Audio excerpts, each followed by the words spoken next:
Diretamente do Brasil, Brasília, Distrito Federal. Quem vos fala, mestre Dinho, trazendo sempre informações na palma da sua mão, com notícias de utilidade pública, nacional e internacional. O mestre Dinho, eu quero aqui, antes de iniciar esta live, eu quero falar sobre o Pix do juiz Oscar Aníbal Chapan. Pix, Oscar Aníbal Chapan, @gmail.com. Repito, Oscar Aníbal Chapan, @gmail.com. Está na descrição desse vídeo. Vamos agora para a próxima matéria. Ok? Aquelas matérias que o juiz Oscar Aníbal Chapan envia para o mestre Dinho todos os dias. Vamos agora ouvir o grande comentarista. Vamos lá.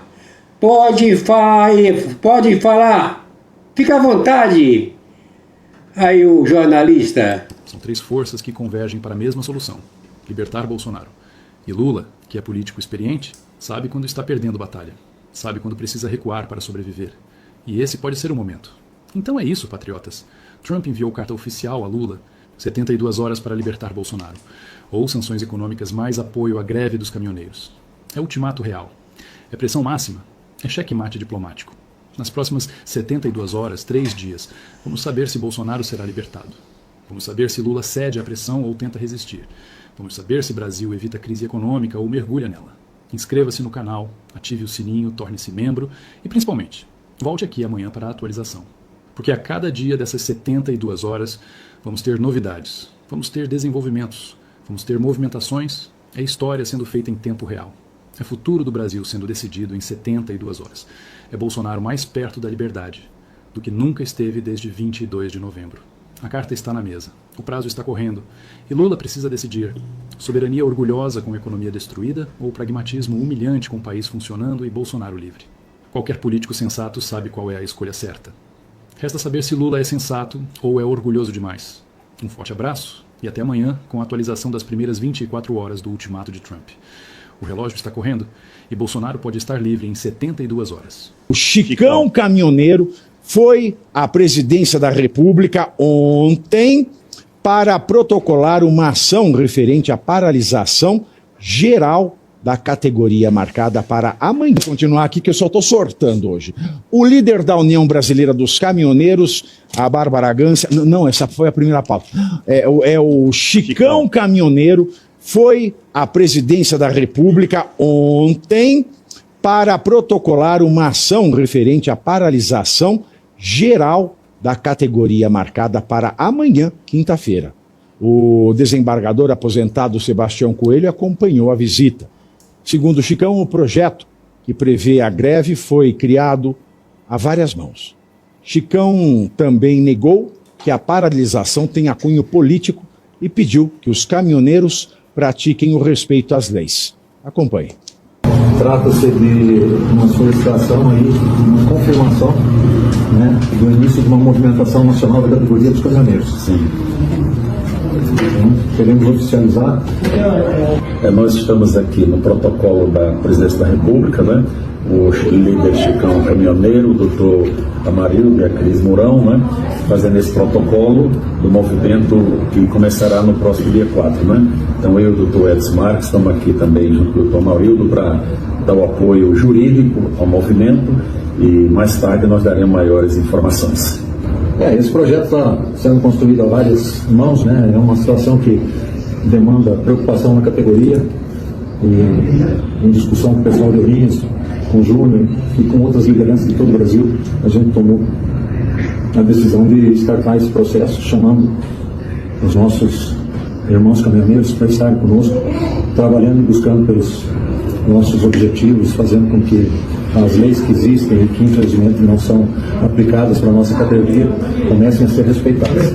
Estamos fazendo dentro da legalidade, protocolando na Presidência da República, conforme estabelece o direito de greve citado na Constituição Brasileira.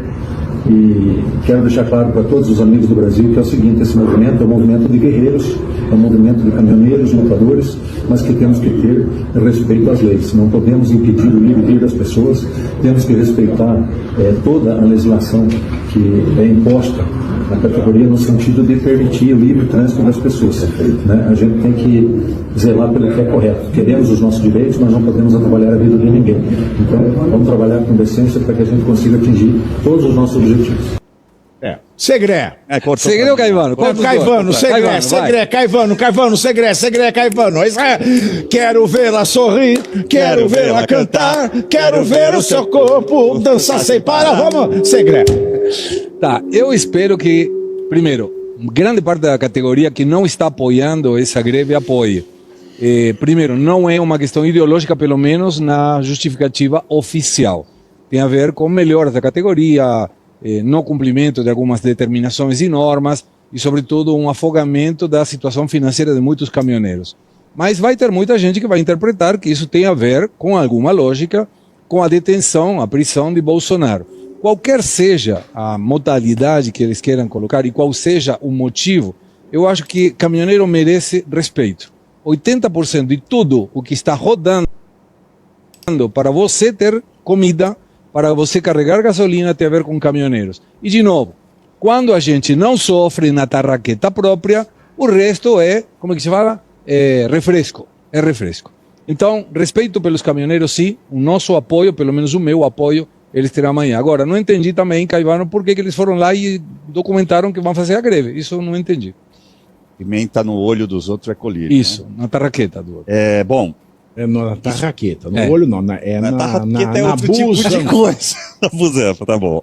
Olha só, o Zé Trovão soltou um vídeo hoje. Zé Trovão é também um caminhoneiro, foi eleito, inclusive, em cima da pauta, né, pelos seus colegas aí. Eu gosto muito do Zé Trovão. Ele mas ele tá no balaio dos 500.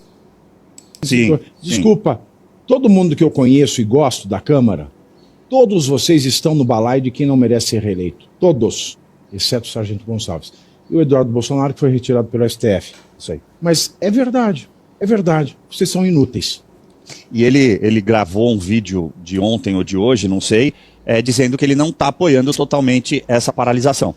Que ele quer que sejam respeitadas as leis, o direito careca, o cacete, tá. E que se não for pela anistia... Os Yanomamis, o Chucarramani, o Piriquibaba, tudo Se não for pela anistia, não é para fazer. Essas foram as palavras do Zé Trovão. No vídeo, está aí à disposição na internet. Agora, tem a seguinte condição. Imagino eu, Segré, que eles foram lá documentar porque os caminhoneiros foram abandonados desde 2017, aquela paralisação. Sim. Em virtude, onde tudo começou, em virtude daquela paralisação, surgiu a ADPF 519, que o Alexandre de Moraes foi o relator. Aliás, continua sendo, que é uma ADPF eterna. Ela continua aberta. Uma ADPF-DP. Exatamente. Está lá, está aberta. Não tem ainda um acordo. É a ADPF Titiolina. Isso. Abriu, nunca mais fecha. Entendi. Tá. Muito bem. Faz sentido. Bom, a Ou grande também questão... é a ADPF... Não vou falar não. A grande questão é que ele se utilizou dessa DPF, dessas investigações, para servir de subsídio para o que ele ia fazer com o inquérito 4781, o inquérito das fake news. Então você já entendeu. Muito daquela investigação que está dentro da DPF 519 passou através de PETs para a 4781. Por que eu estou dizendo isso? Porque muitos caminhoneiros e muitas empresas de transporte acabaram simplesmente. Os caminhões foram abandonados. Essas empresas de transporte têm a ver com a Erika Hilton? Não saquei. Não... Transporte. É porte de alguma coisa atrás? Até o Messizinho tá rindo. Fato é que muito caminhoneiro perdeu seu caminhão, não teve como recuperar. A Bárbara Gância, por exemplo, perdeu. Depois que proibiram o caminhão nos jardins, É verdade. estacionar. Muito bem. É de multa. Meu pai, eu tava O tentando falar Messizinho sério, também tá rindo.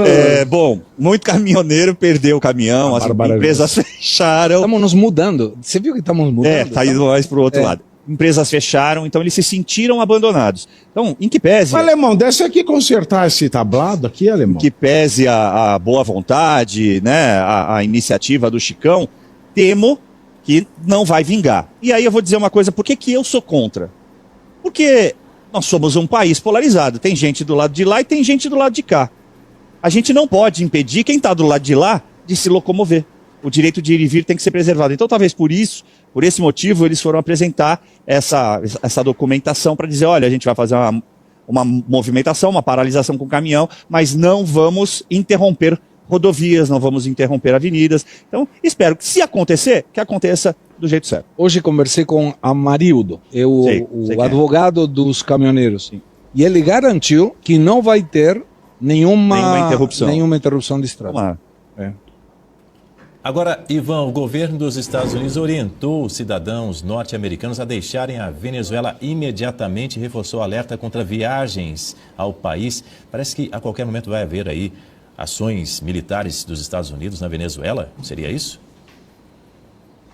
Olha, Daniel, esse é um prenúncio importante de que algo está para acontecer. Quando um país emite um comunicado como esse para os seus cidadãos deixarem, né, uma determinada região, isso indica que, de fato, estamos diante de uma ação. Quando a gente pega aí a história mais recente, dos últimos meses, né, isso aconteceu, por exemplo, ali no Irã, antes de Israel atacar o Irã e depois antes do ataque americano ao Irã. Não foi exclusividade do governo americano. A Suécia e a Noruega também orientaram seus cidadãos a deixarem o país na Venezuela. Agora, circula nas redes sociais uma informação de uma jornalista próxima ao regime iraniano que noticiou que embaixadores, enfim, diplomatas iranianos já deixaram a Venezuela essa semana. Esse, sim, é um forte indicativo de que algo pode acontecer. A gente só precisa ter muita atenção, né, Daniel? Porque a mídia, ela é muito controlada lá no Irã. Você imagina viver um país onde a mídia é controlada, Daniel? Você imagina que triste que é isso, né? Onde, enfim, o Estado manda na mídia.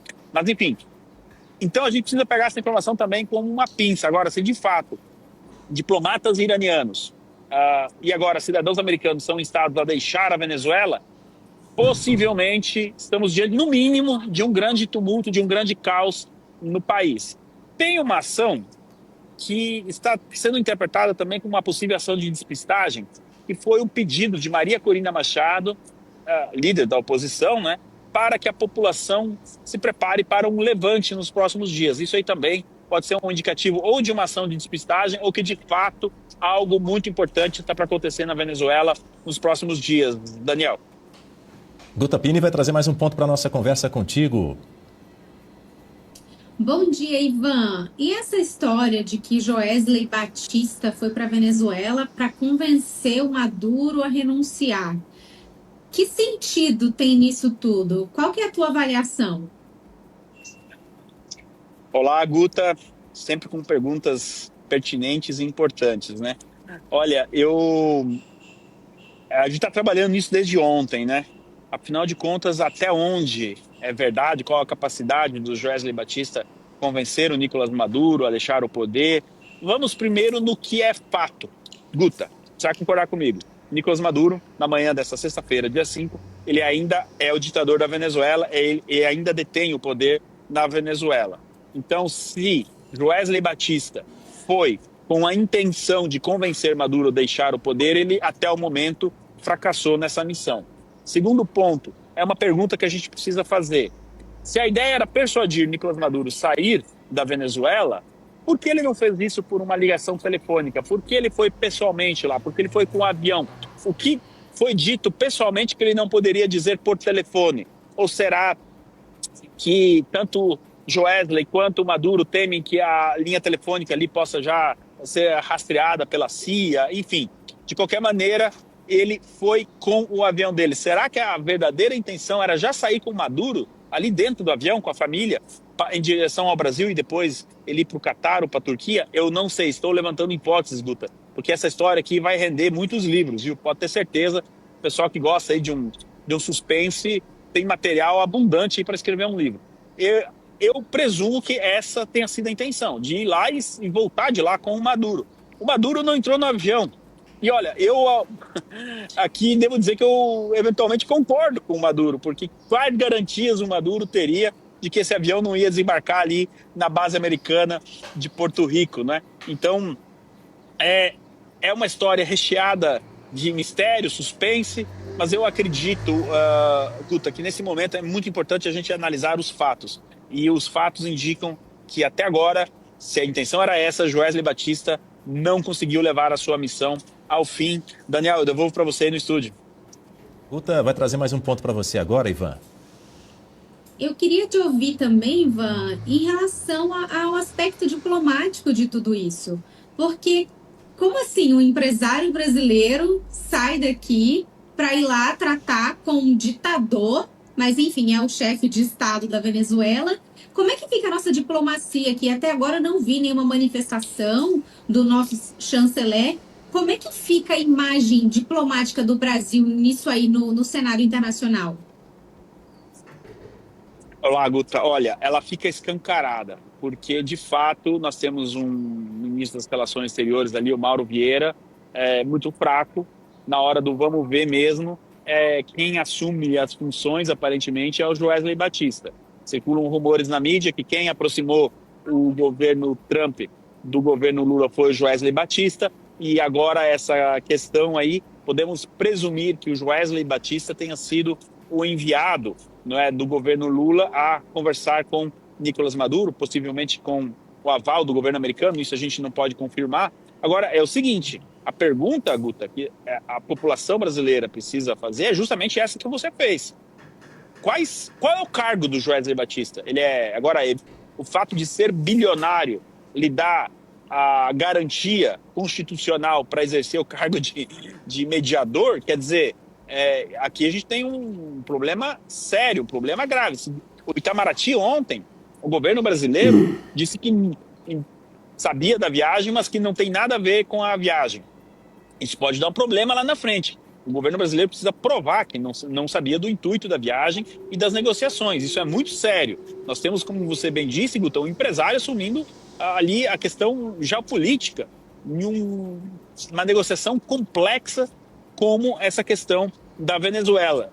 E é por isso que nós estamos numa fase, Guta, em que nós, há 24 horas aí que ficamos sabendo dessa viagem, dessa ida, né, do Joesley à Venezuela, nós estamos naquela fase onde estamos com mais questionamentos do que respostas. E principalmente, a principal pergunta, quem enviou o Joesley Batista à Venezuela, por quê e com qual interesse? Essas três perguntas precisam ser respondidas para a sociedade brasileira.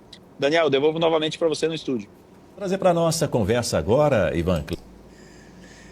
Meus amigos e amigas patriotas, vamos agora para a última parte. Parte número 7. Ok? Então, os jornalistas, eu peço aí a gentileza para aguardar aí que o mestrezinho vai programar aqui para a gravação, né, na próxima, a última parte desse conteúdo, dessa live de ontem, ok? Do juiz Oscar Aníbal Chapman, que são as matérias. Vamos lá.